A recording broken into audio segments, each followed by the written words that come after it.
ಇವತ್ತು ಅವಳ ದಿನ, ಮೆರೀಲಿ ಬಿಡಿ. ನಾಳೆ ಯಾವತ್ತಾದ್ರೂ ನನ್ನ ಕೈಯಲ್ಲಿ ತಗ್ಲಾಕೊಂಡ್ರೆ ಆಗ ಬಡ್ಡಿ ಸಮೇತ ಚುಕ್ತಾ ಮಾಡ್ತೀನಿ. ಯಾವುದಕ್ಕೂ ನಾಟಿ ಔಷಧಿ ಯಾಕೆ ತಂದಿದ್ದಾಳೆ, ಯಾರು ಕೊಡೋಕ್ ತಂದಿದ್ದಾಳೆ ಅಂತ ಅವಳು ಗೊತ್ತಾಗದಿರೋ ಹಾಗೆ ತಿಳ್ಕೊಳ್ಳಿ. ಮುಂದಿಂದು ಆಮೇಲೆ ಯೋಚನೆ ಮಾಡೋಣ.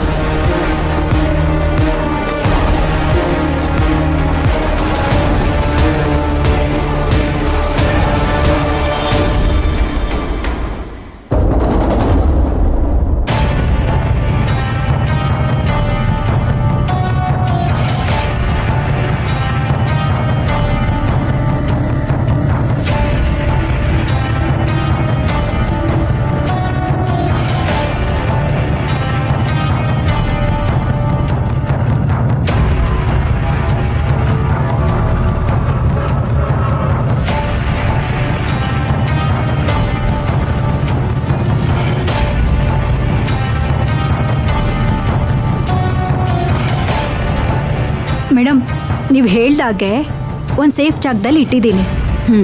ಗುಡ್. ನೋಡು, ಅವಳ ಹತ್ರ ನೈಸಾಗಿ ಮಾತಾಡಿ ಈ ಮಕ್ಕಳು ಸಂಸಾರದ ಬಗ್ಗೆ ವಿಚಾರಿಸು. ಹಾಗೆ ಅವಳಿಗೆ ತಾರಕ್ ಮೇಲೆ ಪ್ರೀತಿ ಇದೆಯೋ ಇಲ್ವೋ ಅಂತ ತಿಳ್ಕೊ. ಹಾಗೆ ಫೋನ್ನು ಕಟ್ ಮಾಡ್ಬೇಡ, ಲೈನ್ನಲ್ಲೇ ಇರೋ. ನಾನು ಅವಳ ಮಾತನ್ನ ಡೈರೆಕ್ಟಾಗಿ ಕೇಳಿಸ್ಕೋಬೇಕು. ಮೇಡಮ್, ಅವಳು ಬರ್ತಿದ್ದಾಳೆ. ಫೋನ್ನ ಒಂದ್ ಕಡೆ ಇಡು.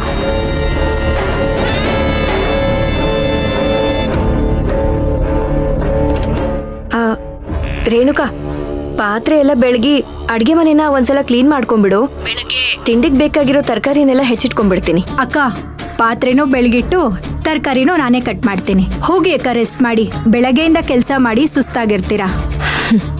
ಬೆಳಗ್ಗೆಯಿಂದ ಅಡ್ಗೆ ಮನೆಗೆ ಬಂದಿರೋದೇ ಈಗ. ಅಡ್ಗೆ ಮನೆ ಕೆಲಸ ಮಾಡ್ಲಿಲ್ಲ ಅಂದ್ರೆ ನನಗ್ ಸಮಾಧಾನನೇ ಆಗಲ್ಲ. ಎಷ್ಟು ಒಳ್ಳೆಯವ್ರಕ್ಕ ನೀವು. ಕೆಲವರು ದೊಡ್ಡ ಮನೆಗೆ ಸೇರ್ಕೊಂಬಿಟ್ರೆ ಸಾಕು, ಅವ್ರ ಕಾಲ್ ಭೂಮಿ ಮೇಲೆ ನಿಲ್ಲೋದಿಲ್ಲ. ಎಲ್ಲಾರನ್ನೂ ಕಾಲ್ ಕಸ ತರ ಕಾಣ್ತಾರೆ. ಆದ್ರೆ ನೀವು ನನ್ನನ್ನ ನಿಮ್ಮಲ್ಲಿ ಒಬ್ರು ಅಂತ ನೋಡ್ತಾ ಇದ್ದೀರಾ. ನೀವು ನನ್ನ ಪಾಲಿನ ದೇವ್ರಾಗ್ ಸಿಕ್ಕಿದ್ರಿ ಅಕ್ಕ. ನೀವಿಲ್ದೆ ಹೋಗಿದ್ದಿದ್ರೆ ನನ್ ಗತಿ ಏನಾಗ್ತಿತ್ತೋ ಏನೋ. ಇಷ್ಟು ದೊಡ್ಡ ಮಾತೆಲ್ಲ ಯಾಕೆ? ಈ ಮನೆಗ್ ಬಂದು ಕೆಲ್ಸ ಮಾಡೋ ಋಣ ನಿನಗಿತ್ತು, ಅದಕ್ಕೆ ಇಲ್ಲಿಗೆ ಬಂದಿದ್ಯಾ ಅಷ್ಟೇ. ಇದ್ರಲ್ಲಿ ನಂದೇನೂ ಇಲ್ಲ. ನಿಮ್ ಒಳ್ಳೆತನನ ನೀವ್ ಯಾವತ್ತೂ ಬಿಟ್ಕೊಡೋದೇ ಇಲ್ವಲ್ಲಕ್ಕ. ಅಂದಾಗೆ ನಿಮ್ದು ಯಾವ ಊರಕ್ಕ? ನಮ್ದು ಚಾಮರಾಜನಗರದ ಹತ್ರ ದುರ್ಗಾಪುರ ಅಂತ. ನಾನು, ಅಪ್ಪ, ಅಜ್ಜಿ, ನಾನಿಬ್ರು ತಂಗಿದಿರ ಜೊತೆ ಇರ್ತಿದ್ದೆ. ಅದಕ್ಕೆ ಹೇಳೋದು ಹಳ್ಳಿ ಜನ ಒಳ್ಳೆ ಜನ ಅಂತ. ಈ ಮಿಡ್ಲ್ ಕ್ಲಾಸ್ ಜನಗಳೇ ಹನಿಮೂನ್ಗೆ ಅಂತ ಎಲ್ಲೆಲ್ಲೋ ಹೋಗ್ತಾರೆ. ನೀವ್ ಹನಿಮೂನ್ಗೆ ಅಂತ ಯಾವ ದೇಶಕ್ಕೆ ಹೋಗಿದ್ರಿ ಅಕ್ಕ?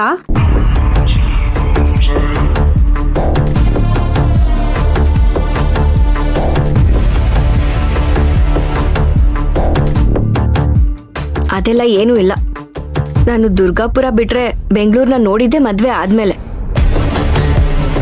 ಅಲ್ಲಿವರೆಗೂ ನನ್ನೂರೇ ನನಗ್ ಸ್ವರ್ಗ ಆಗಿತ್ತು.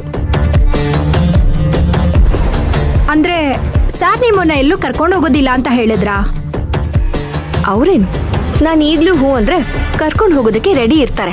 ಆದ್ರೆ ನನಗೆ ಹೋಗೋದಕ್ಕೆ ಇಷ್ಟ ಇಲ್ಲ.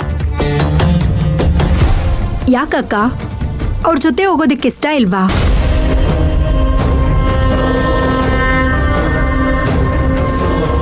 ಈಗ ವಿಷಯ ಎಲ್ಲ ಬೇಕಾ? ಸುಮ್ನೆ ನೀನ್ ಕೆಲ್ಸ ಮಾಡು. ಸರಿ ಅಕ್ಕ.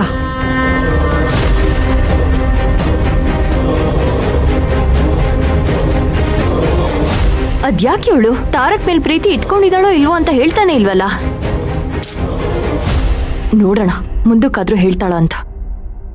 ಅಕ್ಕ, ನಾನ್ ನಿಮ್ಮ ಹತ್ರ ಒಂದು ವಿಷಯ ಕೇಳಬೇಕಿತ್ತು. ಈಗೆಲ್ಲ ಅಧಿಕ ಪ್ರಸಂಗತನ ಮಾಡ್ತಾ ಇದ್ದೀನಿ ಅಂತ ಅನ್ಕೋಬೇಡಿ. ಕೋಪ ಮಾಡ್ಕೊಳ್ಳೋದಿಲ್ಲ ಅಂದ್ರೆ ಕೇಳ್ತೀನಿ, ಇಲ್ಲ ಅಂದ್ರೆ ಸುಮ್ಮನಾಗೋಗ್ಬಿಡ್ತೀನಿ. ಪರವಾಗಿಲ್ಲ, ಅದೇನು ಅಂತ ಕೇಳು. ಅದು ಮದ್ವೆ ಆದ್ಮೇಲೆ ಮಕ್ಳೇ ಅವಾಗ ಅಂತ ಕೇಳ್ತಾರಲ್ಲ, ನಿಮ್ಮನ್ ಯಾರು ಆ ಥರ ಕೇಳಿಲ್ವಾ ಅಕ್ಕ?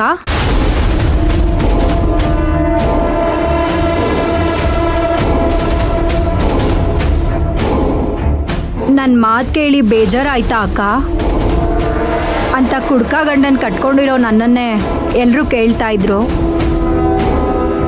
ಅಂಥದ್ರಲ್ಲಿ ನೀವು ಇಷ್ಟು ದೊಡ್ಡ ಮನೆ ಸೊಸೆ, ನಿಮ್ಮ ಗಂಡನೂ ನಿಮ್ಮನ್ನ ತುಂಬ ಚೆನ್ನಾಗಿ ನೋಡ್ಕೋತಾರೆ. ಈಗಿರುವಾಗ ನಿಮಗೆ ಈ ಮನೆಗೊಂದು ವಾರಸ್ದಾರನ್ ಕೊಡಬೇಕು ಅಂತ ಅನ್ನಿಸ್ಲಿಲ್ವಾ ಅಕ್ಕ?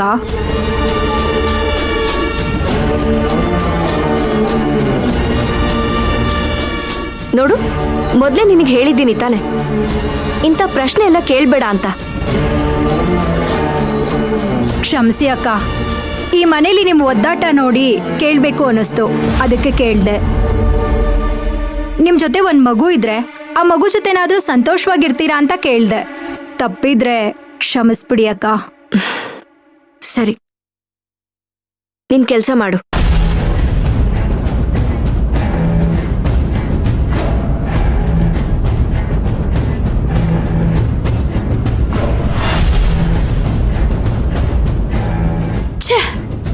ಏನ್ ಕೇಳಿದ್ರು ಬಾಯಿ ಬಿಡಲ್ಲ ಅಂತಾಳಲ್ಲ ಇವಳು. ಹೇಳೋದಿಕ್ಕೆ ಅವಳ ಹತ್ರ ಏನಾದ್ರೂ ಇದ್ರೆ ತಾನೆ. ಮಕ್ಕಳು ಮಾಡ್ಕೊಳ್ಳೋದಿಕ್ಕೆ ಗಂಡ ಹೆಂಡತಿ ಸಂಬಂಧ ಚೆನ್ನಾಗಿರ್ಬೇಕು. ಅದೇ ಚೆನ್ನಾಗಿಲ್ಲ ಅಂದ್ಮೇಲೆ ಇನ್ನೇನ್ ಹೇಳ್ತಾಳೆ. ಇದೇ ಚಾನ್ಸನ್ನ ಚೆನ್ನಾಗಿ ಯೂಸ್ ಮಾಡ್ಕೊಂಡು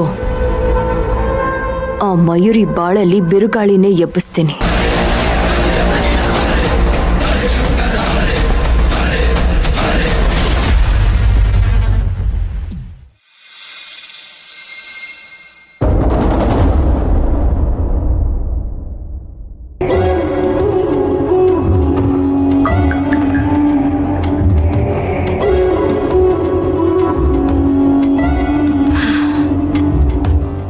ಈ ನಾಟಿ ಔಷಧಿನ ಚಿಕ್ಕ ಯಜಮಾನ್ರು ಕುಡಿದ್ರೆ ಸಾಕಪ್ಪ.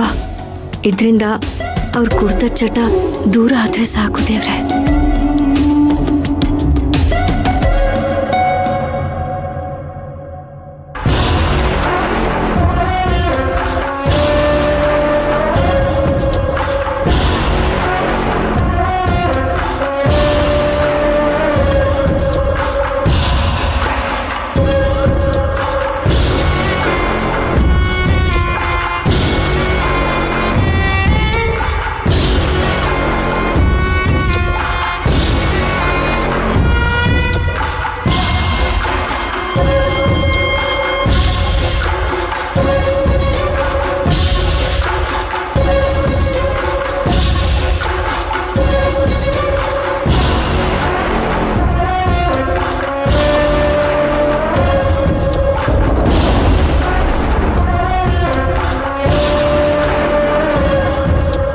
ರೇಣುಕಾ, ನೀನ್ ಇಲ್ಲೇನ್ ಮಾಡ್ತಿದ್ಯಾ? ಅಕ್ಕ, ಬೆಳಗ್ಗೆ ತಿಂಡಿ ರೆಡಿ ಮಾಡ್ಕೊಳ್ಳೋಣ ಅಂದ್ರಲ್ಲ, ಅದಕ್ಕೆ ತರಕಾರಿ ಕಟ್ ಮಾಡ್ಕೊಳ್ಳೋಣ ಅಂತ ಬಂದೆ.